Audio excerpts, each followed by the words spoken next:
కళ్యాణ్ శాఖలో లోకేష్ ఇంటర్ఫీర్ అయ్యాడు. లోకేష్కి పవన్ కళ్యాణ్ మధ్య కోల్డ్ వార్ నడుస్తుంది.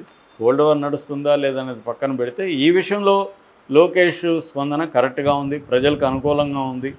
ఒక తప్పును సరిదిద్దాలి.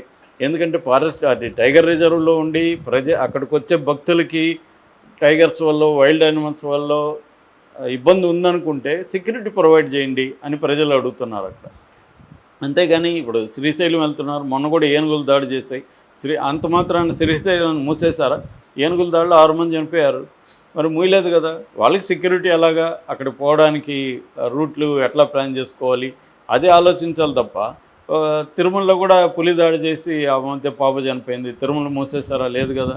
సో ప్రమాదాలు ఉందనుకుంటే సెక్యూరిటీ ప్రొవైడ్ చేయండి, దాన్ని ఎట్లా అవాయిడ్ చేయాలో సూచించండి. కానీ అందుకోసం నిత్య అన్నదానం చేసే ఒక ఆశ్రమాన్ని కూలగొట్టడం కరెక్ట్ కాదని విమర్శలు వస్తున్నాయి. ఇప్పుడు లోకేష్ ఈ నిర్ణయం తీసుకోవడం వల్ల లోకేష్ మంచి పేరు ప్రజల్లో వచ్చింది తప్ప దీనివల్ల పవన్ కళ్యాణ్ ఏదో ఇబ్బంది పెట్టాలని లోకేష్ దిగలేదు. ప్రజలకి లోకేష్ ఏలు పెట్టట్లేదు. మిగతా అన్ని శాఖల్లో కూడా లోకేష్ ఏలు కాలు అన్నీ పెడుతున్నాడు. ఎందుకంటే ఒక రకంగా లోకేష్ సకల శాఖ మంత్రి. నేను చాలాసార్లు చెప్పాను, లోకేషే మొత్తం గవర్నెన్స్, డిఫాక్టో సీఎం లోకేషే. పేరుకి CM Chandrababu, deputy CM Pawan Kalyan. కానీ నిర్ణయాలు తీసుకునేది కానీ అధికారులను వివిధ పదవుల్లో పెట్టడం కావచ్చు, నామినేటెడ్ పోస్టులు కావచ్చు, అన్ని డిపార్ట్మెంట్లని తన మనుషుల్ని పెట్టుకొని నడపడం కావచ్చు, మొత్తం కూడా ఒక షాడో సీఎం లాగా లోకేష్ చేస్తున్నాడు. అది వాళ్ళ పాయింట్ ఆఫ్ వ్యూలో అవసరం కూడా. ఎందుకంటే కాబోయే సీఎం లోకేష్ కాబట్టి లోకేష్కి తర్బీదు అవసరం, తన కంట్రోల్లో మొత్తం ఉండడం అవసరం. అందువల్ల చంద్రబాబు కూడా ఫ్రీడమ్ ఇచ్చాడు, అది కరెక్ట్ కూడా. కానీ ఇక్కడ ఏంటంటే పవన్ కళ్యాణ్కి ఇబ్బంది అవుతుంది. పవన్ కళ్యాణ్ కుదిరినప్పుడంతా కూడా నేను ఇంపార్టెంట్ వ్యక్తి అని చెప్పుకోవడానికి ట్రై చేస్తున్నాడు. మొన్న కూడా జయకేతనం సభలో కూడా పవన్ కళ్యాణ్ మనం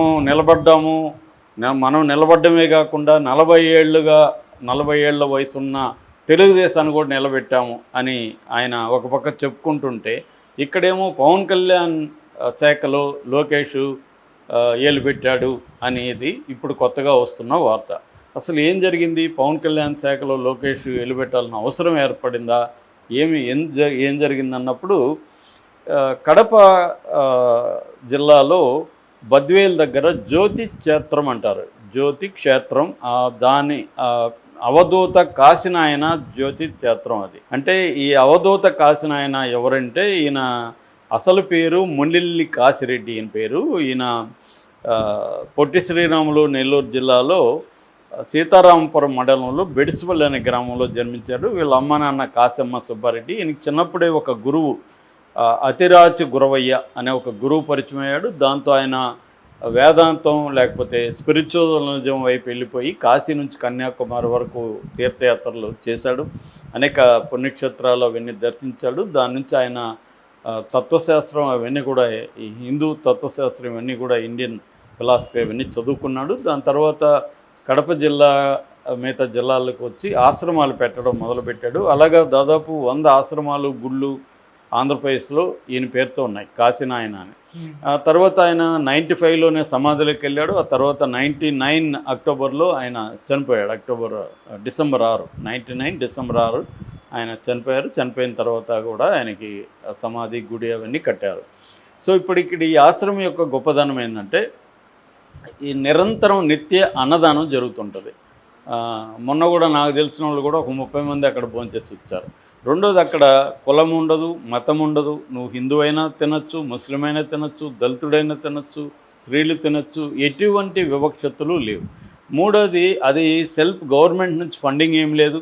అక్కడ రైతులు కానీ వాళ్ళు తమ పండిన బియ్యము ఇంకోటో ధాన్యాలు వాళ్ళకి ఆశ్రమానికి పంపిస్తుంటారు. దాతలు వాలంటరీగా జరుగుతుంటుంది అన్నదానం. అదొక గొప్ప కార్యక్రమం. అంటే చాలా గ్రామాల్లో ముసలి వాళ్ళకి అన్నం పెట్టని పిల్లలు ఉంటారు. అలాంటి వాళ్ళకు కూడా ఇది ధైర్యాన్ని ఇస్తుంది. కాశీనాయన ఆశ్రమానికి వెళ్తే మనం హాయిగా తినేసి బతకచ్చు అన్న ఒక నమ్మకాన్ని ఇస్తుంది అటువంటి ఆశ్రమం. దాన్ని మొన్న ఏం చేశారంటే అటవీ శాఖ అధికారులు వచ్చి కూల్చేశారు బిల్డింగ్లు. దీనివల్ల ఇది మెయిన్ స్ట్రీమ్ మీడియా పెద్ద పట్టించుకోలేదని సోషల్ మీడియాలో ఇది బాగా వైరల్ అయింది. చాలామంది దీన్ని వైరల్ చేశారు. ఎందుకు ఇది కూల్చేశారు అన్నప్పుడు అటవీ శాఖ అధికారులు చెప్పింది ఏంటంటే ఇది టైగర్ రిజర్వ్లో ఉంది. ఈ టైగర్ రిజర్వ్ అంటే బద్వేలు, పోరుమాముల్లా, సిద్ధవటం దీన్ని ఎన్ఎస్టీఆర్ టైగర్ రిజర్వ్ అంటారు. ఎన్ఎస్టీఆర్ అంటే నాగార్జున సాగర్ శ్రీశైలం టైగర్ రిజర్వ్.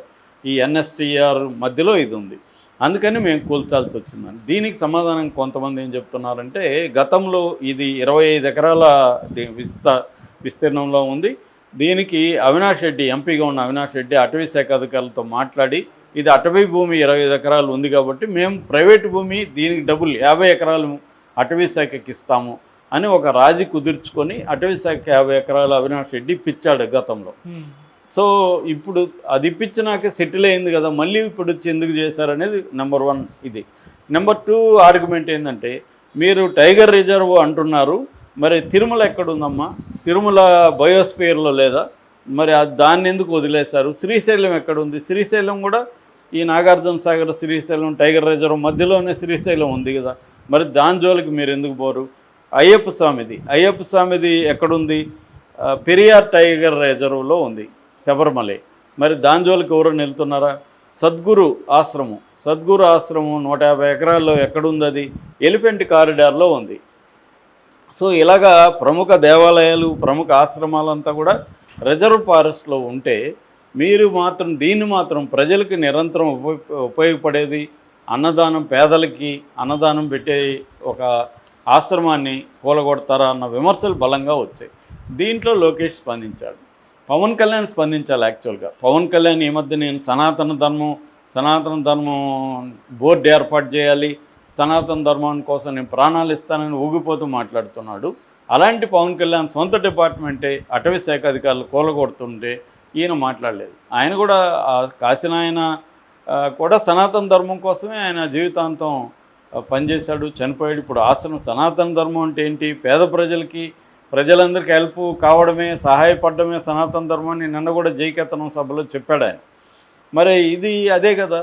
మరి ఎందుకు పవన్ కళ్యాణ్ నోరు తెరవలేదు అన్న విమర్శలు వచ్చినా కూడా ఆయన నోరు తెరవలేదు. పవన్ కళ్యాణ్ ఏంటంటే, నేను చాలాసార్లు చెప్పాను, ఆయన భక్తు రాజకీయ నాయకుడు, కన్వీనియంట్గా తనకి ఏదో అవసరం అదే మాట్లాడతాడు. ఇదే కానీ జగన్ పీరియడ్లో జరుగుంటే ఈ పార్టీకి ఆయన వెళ్ళిపోయి పెద్ద డ్రామా చేసేసి ఉండేవాడు. అక్కడ సనాతన ధర్మం, హిందూ మతం, జగన్ క్రిస్టియన్గా వచ్చి హిందూ మతాన్ని నాశనం చేస్తున్నాడు అనేదంతా పెద్ద రచ్చరచ్చ చేసినవాడు. దీన్ని వైసీపీ కూడా నిజానికి ఈ ఇష్యూ జగన్ లాంటి వాళ్ళు గట్టిగా ఉపయోగించుకుంటే నేషనల్ వైడ్ ఇష్యూ అయ్యేది ఇది సనాతన ధర్మం. కానీ వాళ్ళకి అంత సీన్ లేదు కాబట్టి గమ్మున ఉన్నారు. సో లోకేష్ ఇంటర్ఫీర్ అయ్యాడు. లోకేష్ ఏమన్నాడంటే, అటవీ ఇది ఒక దురదృష్టకరమైన సంఘటన, విచారకరం. అటవీ అధికారులు కూల్చి ఉండకూడదు, ఎందుకంటే ఇది ఇంపార్టెంట్, ప్రజలకు ఉపయోగపడుతుంది. నేను అటవీ శాఖ అధికారులను దండిస్తాను, నా సొంత డబ్బులతో నేను మళ్ళీ పునర్నిర్మిస్తాను. లోకేష్ పర్ఫెక్ట్గా ఉంది లోకేష్ వాదన. ఎందుకంటే పవన్ కళ్యాణ్ పట్టించుకోకపోతే లోకేష్ పట్టించుకుంటున్నాడు. ఇక్కడ పవన్ కళ్యాణ్ శాఖలో లోకేష్ ఎందుకు వేలు పెట్టాడంటే, ప్రజల కోసం వేలు పెట్టాడు అతను.